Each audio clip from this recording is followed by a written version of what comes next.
La Semana de la Alta Costura en enero marca el inicio del mes de la moda femenina. En estas breves más significativas pasarelas llenas de color, fantasía y misticismo se percibe la moda en su estado más puro.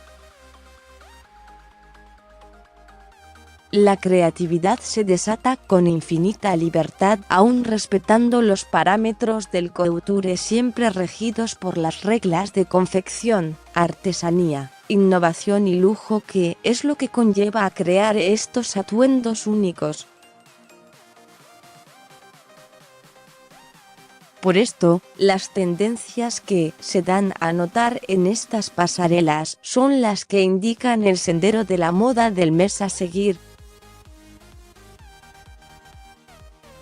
Cuando hablamos de tendencia no nos referimos a lo que ahora está de moda, no es lo actual, nos referimos a lo que se viene, a lo nuevo, a lo aún ajeno a nuestra realidad. Y qué mejor manera de entender estas tendencias que con el escapismo que ofrece este realismo mágico de la alta costura parisina. Tecnología artesanal usando cortes de impresiones en 3D bordados en organza traslúcida y en colaboración con el ex ingeniero de la NASA Kinkever, Iris Van Herpen presentó una colección donde cada atuendo es una escultura que mezcla los nexos históricos de estatuas policromáticas del siglo XIX, con referencias futurísticas y artísticas plasmadas en el Atlas de Estrellas del Firmamento Harmonia Macrosmica, libro por Andreas Cellarius.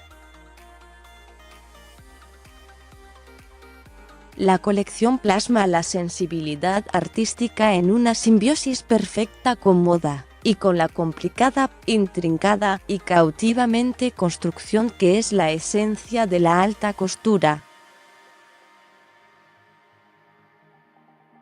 La confección con cortes tecnológicos se evidenció en Dior, Giambattista Valli, Alexandre Vauthier, Chanel, Valentino y Givenchy. Monocromos Schiaparelli,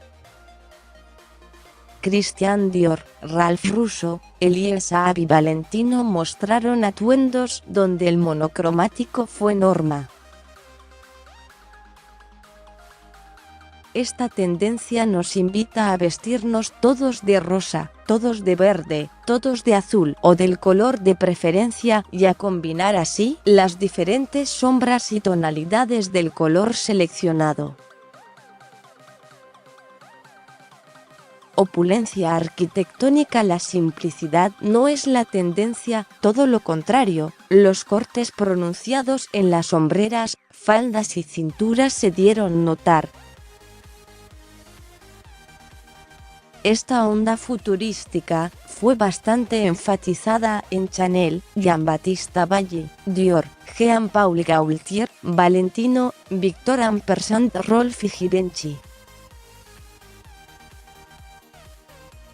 Los atuendos ya no son unidireccionales en su construcción, se transforman de manera versátil y gozan de detalles como cinturas pronunciadas, hombreras enormes, volados extravagantes en las faldas.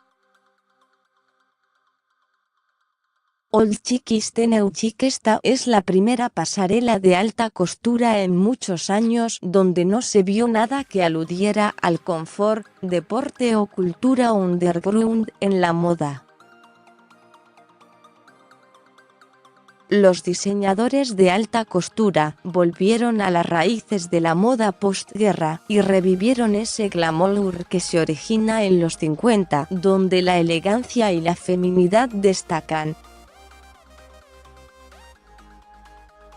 Chanel, Dior, Givenchy todos fueron promotores de esta idea de glamour, elegancia, y aunque las décadas de inspiración variaron, el leitmotiv fue el mismo. Esa elegante distinción, pura, original que es la esencia única de la moda. Funiats, los sombreros, fueron protagonistas en las pasarelas. desde los gorros ajustados al estilo bañadores de los años 50 a sombreros de tambor como en los 60, los sombreros vuelven y con fuerza. Lo divertido es que vuelven con cierta peculiaridad y le dan a cada atuendo un toque particular y muy a lo Carrie Bradshaw como personalidad. Flecos. Los flecos tienen tiempo en moda, pero esta temporada vimos flecos verticales y a lo largo de un atuendo. Ya no son destellos pequeños en una falda o en la manga de una chaqueta. Estamos hablando atuendos hechos netamente de flecos.